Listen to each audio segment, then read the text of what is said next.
How's it going, everybody? This is Brian for Pop Culture Crossing, and today we are talking about Howard Hawks' 1938 comedic romance, Bringing Up Baby. Now, this movie features quite a hectic story, even in screwball comedy terms, and it envelops characters of vastly different persuasions.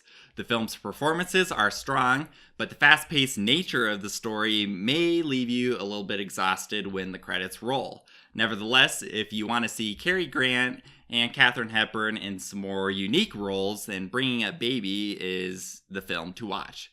The film's story centers on David, a paleontologist who works at a museum. When a wealthy socialite is set to donate $1 million to the museum, David is tasked with securing the funding. However, when David inadvertently meets the woman's niece, Susan, she sets his world and job into a crazed state of upheaval. Complicating the matter is the fact that the woman is scheduled to receive a tamed leopard named Baby. So once Baby arrives and is in Susan's care, this isn't the best combination, and it adds another layer of comedy and frenzy to David's challenge of obtaining the money for the museum. Bringing Up Baby's pacing is fair.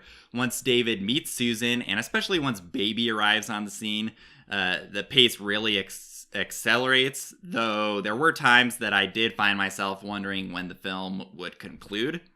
The third act is a bit overcrowded and cumbersome, but is still frenzied nevertheless. Tied closely with the pace is the film's frantic and turbulent tone. Adding to the chaos is the fact that David is often rendered powerless by Susan's boisterous and forceful qualities. All of these are elements and traits of screwball comedy films. An underlining tonal and narrative element is revealed when Susan meets a psychologist who specializes in neurotic behavior. Now, Susan, in a rather blasé and offhanded way, refers to those who exhibit such behavior as quote-unquote crazy people.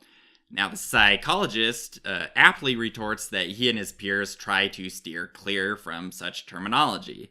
The ironic thing is that not long after this conversation, it becomes clear that neuroticism and crazed behavior, mainly on the part of Susan, become the leitmotif of the film.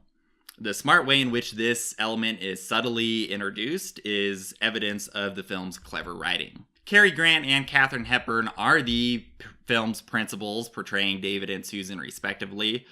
These roles seem unique for Grant and Hepburn, though I would probably say more for Grant in terms that it's different than some of his other cool and collected roles.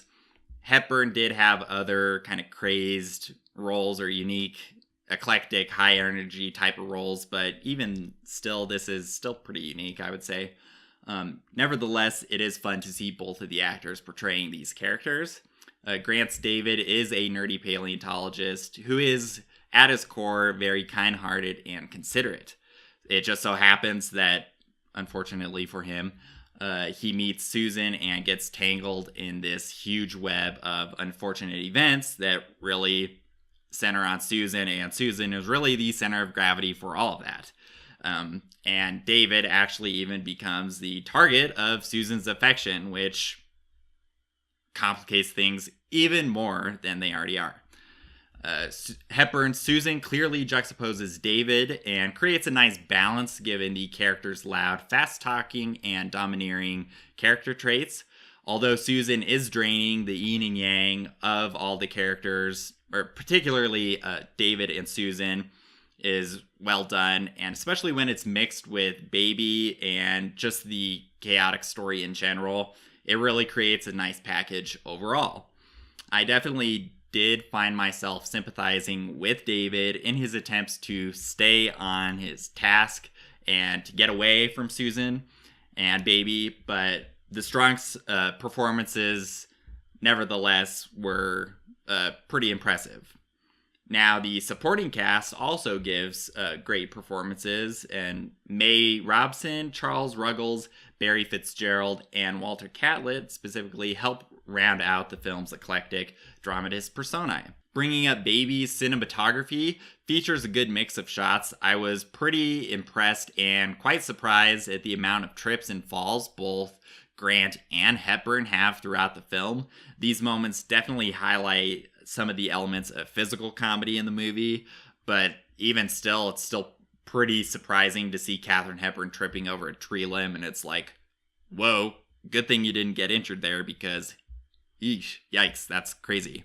But obviously, this was 1938, so I think that was obviously before stunt personnel became more prominent on film sets. But if you want to see Cary Grant and Katharine Hepburn give more physical comedic performances, then you want to watch this film. The behavior of the animals in the movie is also quite impressive. I'm not sure how the trainers and filmmakers did it, but the film's use of real animals and their actions are noteworthy and one of the movie's hallmarks. Other elements of production design, specifically the good sets in the estate and the museum, and the overall wardrobe, are strong. The film's editing is actually a bit choppy in parts, making for some pretty abrupt and forceful transitions that should have been more polished in the final product, but it is what it is. Howard Hawks' direction of bringing up Baby is good. The sharp way in which he is able to communicate the nuances of the screenplay, particularly the aforementioned dialogue between Susan and the psychologist, and just the element of her comment about crazy people, and then it turns out that, guess what, she's the crazy person. That's really handled quite well. And this, combined with the strong performances from his cast and the management of the animals on set, are all commendable aspects of the film.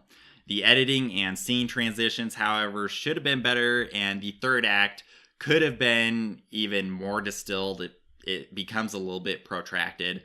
But overall, the film is a nice accomplishment for its time. Bringing Up Baby is an interesting film that has a supremely chaotic and pretty enervating story.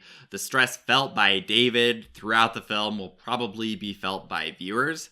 Although it's not a perfect movie, as it has some trouble with the pacing and editing, I wouldn't say it's a must-see, but it does have some good comedy, and especially the physical comedy that I mentioned.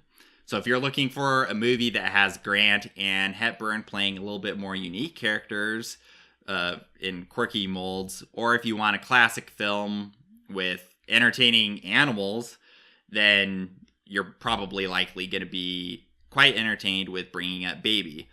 Myself personally, if it comes to, late 30s, early 40s screwball comedies, I would probably actually go with His Girl Friday over this, but they're both directed by Howard Hawks, and interestingly enough, they both star Cary Grant. So either way, you're definitely going to get a screwball comedy with either film. So that's my take on Bringing Up Baby. Be sure to let me know your thoughts in the comments below and across our social media channels. I also want to remind you that our full detailed written review is available at popculturecrossing.com.